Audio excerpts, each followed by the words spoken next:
Are catching on to social media faster than anyone else, and what may seem like innocent fun could have extreme consequences. As GTN's Alicia Tarancon reports, parents and kids need to know the facts. In the past decade, a wave of social media sites like Facebook and Twitter have made it easier for people to connect like never before. And the group of people soaking it up faster than anyone else, you guessed it, teenagers. And with new photo sharing apps like Snapchat and Tinder, sexting reigns supreme.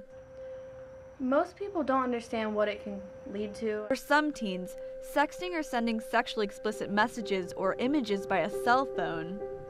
It can go on social media, it can lead to even suicidal thoughts for the people who are sending stuff like that. In 2009, Hope Witzel, a 13-year-old girl from Hillsborough County, sent a topless photo to a boy she liked. It was meant to be fun, flirtatious, and most of all private. But after another student got a hold of the photo, the image quickly spread to neighboring schools. The photo led to bullying from other students. The name-calling was so severe, Witzel ended her life months after the picture was sent. A recent study published last month in the official journal of the American Academy of Pediatrics has triggered national attention.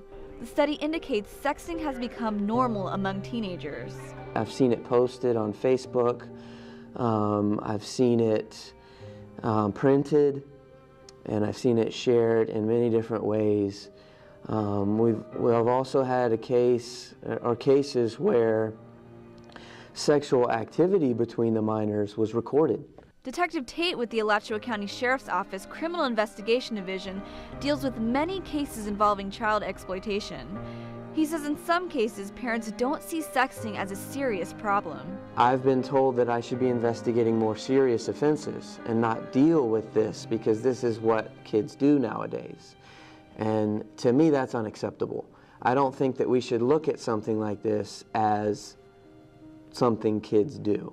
Last month, 2 teens from Westport High School in Marion County got in trouble for sexting pictures off campus. A 16-year-old girl took a nude photo and sent it to a 15-year-old boy using the popular app Snapchat. The boy who was given the civil citation apparently decided he would share this photo with several other people.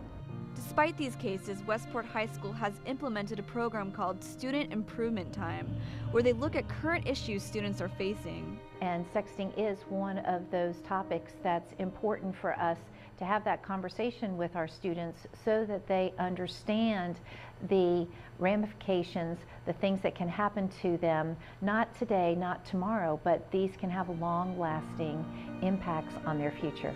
Daniel Remington, now 23, says in high school he sexted, and so he's not surprised students are still sexting. Back then in high school, everybody's just coming out and exploring themselves and other people, and I mean, you still live at home with your family, so you have a little more constraints on your lifestyle. So texting and sexting was the way that you could go behind your parents' back or do something without other people seeing. He says he remembers one event in high school that got him to stop sexting for good. Well, I had one girl who sexted a couple of guys on the football team, and a picture of her ended up getting out and flyers being printed all around my high school and being distributed her senior year. So it doesn't always turn out good, and that's why I think I just wasn't really interested in it anymore. Just last month, thousands of private Snapchat photos were leaked online by hackers. Those private photos were posted on numerous sites for anyone to see, not to mention many Snapchat users are minors.